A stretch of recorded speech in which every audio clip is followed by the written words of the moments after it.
Welcome everybody to another episode of Fantasy News. I am your disheveled goblin host, Daniel Greene, and I'm feeling a bit like going on the offense today. I don't know why, I'm just in an aggressive mood. So if you want to see me be a bit, upset with random news stories, you're in for a treat. But let's go ahead and kick off fantasy news with something I'm always positive about, and that's gonna be some cover reveals. And starting it off, we have Bloody Throne by S.C. Emmett. The wheel of time, the wheel of destiny is turning, and all will be caught under its weight. This will be the conclusion of the Hostage of Empire series. Ooh, you love to see it. And big shout out to the artist Miranda Meeks. Very well done. We also have a cover reveal from one of the masters of the genre, which will have a few stories today about masters of the genre, but this one specifically about Gavriel Kay and the cover reveal for his upcoming All the Seas of the World. This Lisa Yeager design will be available May of 2022, and pre-orders are up now. With how many fans Gavriel Kay has, I imagine many of you have already clicked that link down below, which of course, everything linked down below if you'd like to check out the stories for yourself. But let's get into one more super awesome positive story before I have some thoughts on others. So we had Daniel Day Kim casted as Fire Lord Osai for the upcoming Avatar: The Last Airbender live action show over at Netflix. I'm not nearly as excited for this live action show due to the creators pulling out and basically starting their own, we don't want to be a part of yours, we're gonna start our own Avatar project over here. Like, it just kind of puts a bad taste in your mouth towards this live action, but casting Daniel Day Kim as Fire Lord Osai, perfect. I love him as an actor, and this is some very, very spot-on casting in my opinion. Just enough for me to go, okay, maybe I'm looking over there again a little bit, just a little bit. I had a lot of coffee today. It's a grande. Let me know what you think of this casting in the comments down below. Next story. Nintendo, apparently before even releasing their upcoming Mario movie, is planning on doing more movie adaptations for some of them. Just do Metroid. Give me a Metroid movie in the style of Alien. I need it immediately.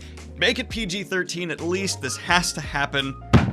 Fight me, all of your franchises. This is the one that you could most easily adapt to a live action format. I am right on this, and you know that I am. Oh, Daniel, but I want to see Ganondorf go up against Ink. No. It goes Metroid, Kirby, then Zelda. Those are the order for the adaptations they need to make. Nintendo, I'm available for hire. Just go ahead and give me a ring, and I will lead your Nintendo cinematic universe into the ages of glory. Daniel, who would you cast to play Metroid? Me in a wig! Just give me some, I'll do it. But now let's go ahead and get into the no news, because Chris Columbus has said he would like to adapt Cursed Child, the infamously terrible play that was created for the Harry Potter franchise, to a movie. And Chris Columbus, no! You can't let Harry Potter keep doing this! For the love of all that is holy, in the taint of the Dark One, can we please just let Harry Potter not even go away? A 5-year break. And I've heard you Harry Potter fans. I've gotten DMs and comments and messages. Why are you always so negative on Harry Potter? I'm not negative on everything Harry Potter. I quite like the movies. I think the books are a lot better than a lot of people are giving them credit for. I don't like the author, but the cast in terms of embodying characters from source material for those live action movies arguably are in the top tier of all time. Absolutely brilliant adaptations nearly across the board. I think the original series is awesome. It's just since the original series has been an artistically dead cash grab that makes me want to stick my in a blender. So for the love of God, 5 years. Just give us 5 years to miss Harry Potter, then do something with it. And just make video games that are actually good in the meantime. That would be wonderful, right? No? Okay, fine. No, don't take my advice. It's not like I'm right. And now a quick word from today's sponsor. There will come a day where I lose my sponsorship with Campfire. But it is not this day. Long is the hour where a writer needs an assist a tool that lets them bring forth their fantasy creation from their mind to the page, and that is the day Campfire is most needed. On this day, I will tell you, Campfire provides an invaluable set of tools for any writer to explore their magical realms. That sounded dirty, but it is not. What Campfire allows you to do is develop maps, character arcs, timelines, and so much more at a price you choose. Yes, you choose! And there will be a day where the internet is aflame and all of man is lost. But as long as you go to the link in that description and click it and sign up to give Campfire a try, it shall not be this day! I know what you're saying right now. Daniel, it's a lot of energy from you today. It's a Tuesday morning. I need you to reel it in and just be more professional, okay? I know that grande was a lot, so relax. And my response is going to be, okay, let's talk about some science stuff then. Because some planetary scientists have recreated Arrakis from Dune, and it's really a hellhole. That's not putting it softly. What's funny is, like, I read through this article and what they described a planet like Arrakis would be like, and Arrakis falls into a very common sci-fi cliche where planets only have like one climate, like Hoth. It's cold. It doesn't really have diversity to its climate. There's a lot of that in sci-fi, and Arrakis is the same thing. And so people are saying like, hey, what would it be like to live there? And the scientists just like talk about how freaking uninhabitable it would be for a huge amount of time. And then they end it with being like, technically, I guess you could live there. It's habitable. And that's not the conclusion. I don't want to disagree with scientists. You're scientists. You're much smarter than me. But I wouldn't habit that I wouldn't. No, I'm out. That sounded terrible. It is scary that the universe is such a barren wasteland of death and destruction, of infinite voids that we could not survive in, that a planet like Arrakis has scientists going like, that could be an option. It wouldn't be a good one, but it could be an option. So think about that tonight when you're trying to go to sleep. Okay, you media whores, let's go ahead and talk about some trailers. We had another trailer drop for Black Lotus, the new Blade Runner animated show. And following the trend we've seen with these trailers, suddenly the animation looks even better than before because the studio apparently is just putting out not finished shots in some of their trailers.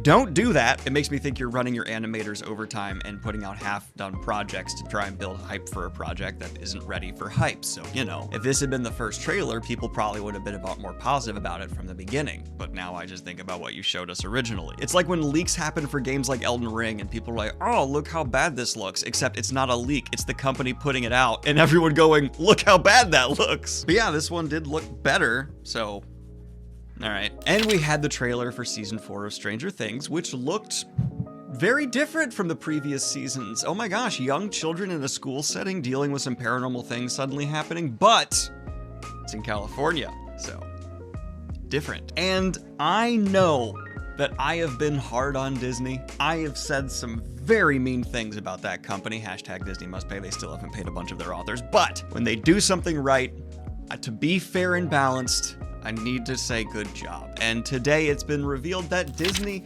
has refused to edit down the Eternals to make it into Saudi Arabia's country and cinemas to be approved by censors. I need to rephrase that, but I'm not going to. And you know, I think that actually is good. I am happy to see that Eternals will not be cut down to appease some people who are unhappy with some of the representation in it, and will remain seen in its original form, at least in this case. And you know what?